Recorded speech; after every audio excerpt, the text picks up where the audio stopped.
Nscaler454 here. Welcome back to the channel. In today's video, we are working on our expansion, and we are just going to try to get as much done as we possibly can. So stay tuned.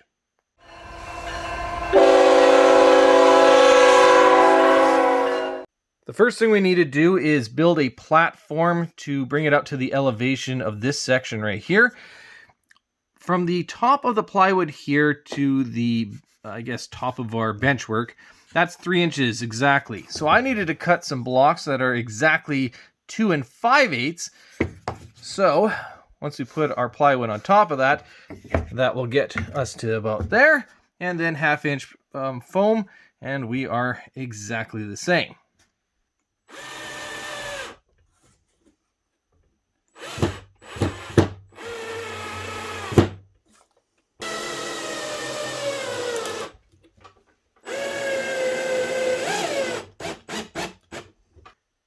In the attempt to be perfect, we're a little bit off here.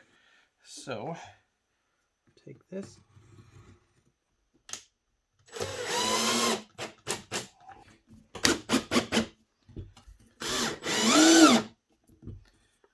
I didn't quite get this cut perfect, so I sanded it down.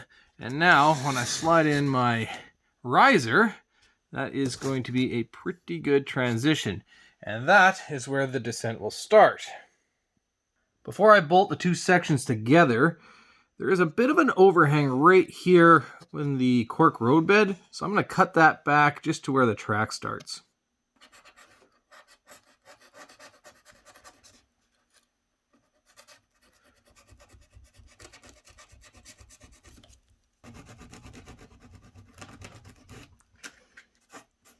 Nice. So I have the two sections bolted together. I actually bought the wrong size bolts. These are 5 inch. I should have bought 4 inch. These are alignment dowels. And I drilled a couple of holes for wiring since I was already down here.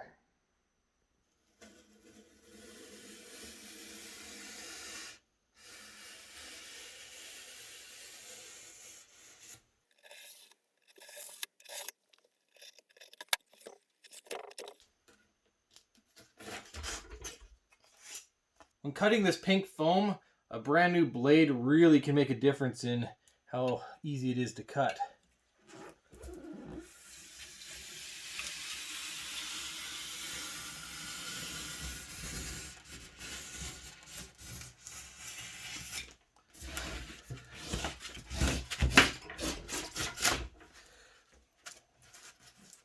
I temporarily installed the backdrops, and then I elongated the holes that the screws go into, because I found with this wood, it warps. And maybe it's not such a big deal with shorter pieces, but on a big 8-foot chunk like that one, it warped pretty bad. It turned into a giant wave, so this gives it a little bit of room to expand and contract.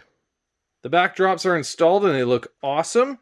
This one has some wax paper on it to protect it from when I do the plastering. I have that already installed because this backdrop I don't intend to remove, while as this one I do have access from the behind and I can still remove it. I do have a bit of an ugly situation here where there's a bit of an overlap, and unfortunately this backdrop keeps pulling forward and it's creased it.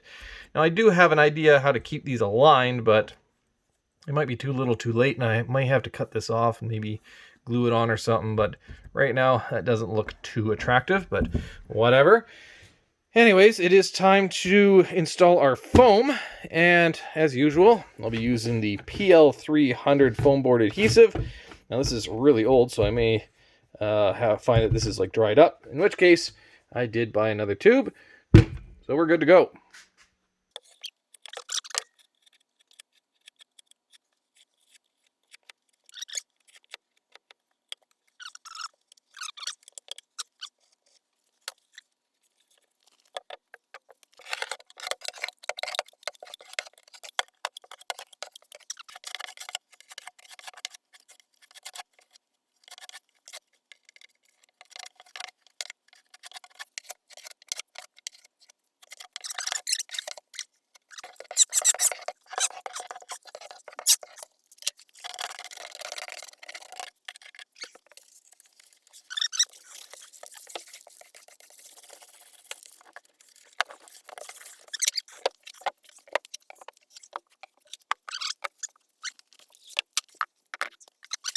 To figure out where to put my Woodland Scenics foam riser, I had to do a little bit of measuring. Because the center of my track is going to be 1 inch from the outside of the benchwork all the way around, and because I'm going to be running an 18-inch radius curve, I measured from the apex 18 inches here, and the apex 18 inches to here. I then squared that off from both sides, and that gives me the center point, essentially the center of an 18-inch radius circle, and then I can run from that point all the way around this curve. That's 18 inches, and because this is a 2.5-inch wide foam block, 1 inch to the center of my track, a further 1.5 inches to this edge, and that's what I measured out right here. And now I can take this foam block and I can run it around that curve right along that inside, and it will be perfect. It's a little bit confusing, but it does work.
At this point where it goes from flat to the 2% decline, there's a bit of a peak right here, and we don't want that. So I'm going to sand it down maybe 2 or 3 inches on each side to make a nice smooth transition going over this point.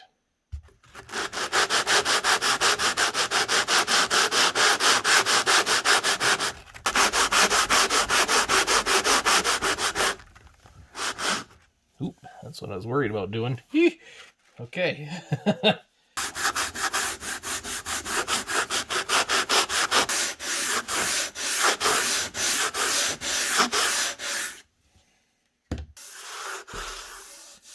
That's pretty good. Can't believe I did that though. Should have probably pulled the whole backdrop off, but I don't really care about it down here because I can cover that up, but that sucks.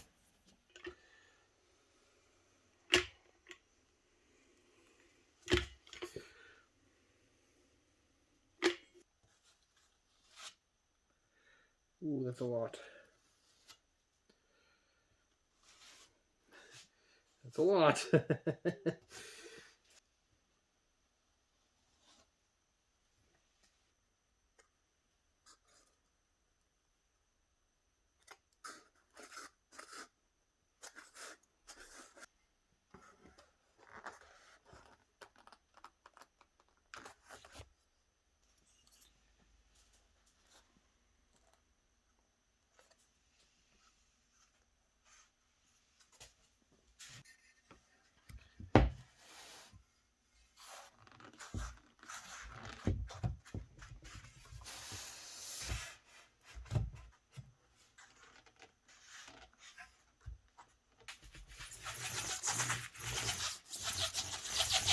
I made a bit of an oversight when doing my backdrop. I am supposed to screw in these stakes before putting on the picture, which is on the underside right here. And I did that with that backdrop, which I made a whole video on that, and as well as the rest of the backdrops. So you can take a look at that. Link is in the description. But anyways, I forgot to do that on this one. And So my solution was to screw in below the line of where the foam goes, so you won't see that. And then I use wood glue adhesive just on the rest of it, so it's mechanically and chemically bonded together, and I'm hoping that's going to be just fine. There's a few high spots and low spots between these two pieces of foam, so I'm just going to sand this down nice and flush, and that'll take care of that. With the two sections bolted together, you can see how this lines up. Now this cork is not secured down at all, but it lines up really nice and flush. That's good. But you can see there's a gap right here. So I think I'm going to have to underpin this by cutting a slice of foam and just gluing it onto this foam right here. And that'll make sure that it's nice and secure and solid underneath the very tip of the cork. And then I can get my track perfectly aligned and with as minimal gap as possible. I notched out the foam so I can get the stakes down the holes. So now I can go ahead and put the backdrop back in.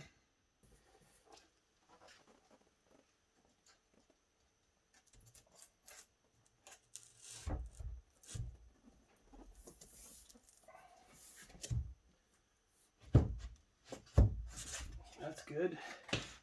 That's good. That's good. That's good.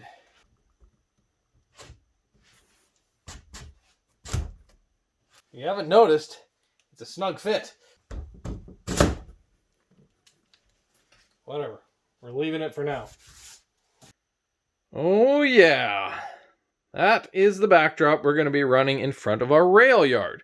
And I wanted something a bit dirty, a bit industrial. I think it's fitting. It's not perfect of what I would want, but it's the best I could find for something that's on an 8-foot long backdrop. And then it ties into the, greenery and whatnot back there. And I think it looks really good. Now, speaking of backdrops, guess what I found? Yeah, there we go. I knew I didn't throw this away. So, yeah, it might look a little funny with, the lines and whatnot, but it's better than having a big hole there. So that is fantastic. As for this backdrop, it is not staying. This is going to get pulled out right away because I need to get to the track or behind it to lay the track. And I just thought of something. I think I might actually do some plastering in this area before laying the track down. I think that poses some advantages. But I do need to figure out where I'm going to run the track back in here first. So maybe that's something we're going to do in the next video. And if you want to see that, be sure to subscribe, hit the like button, and thanks for watching.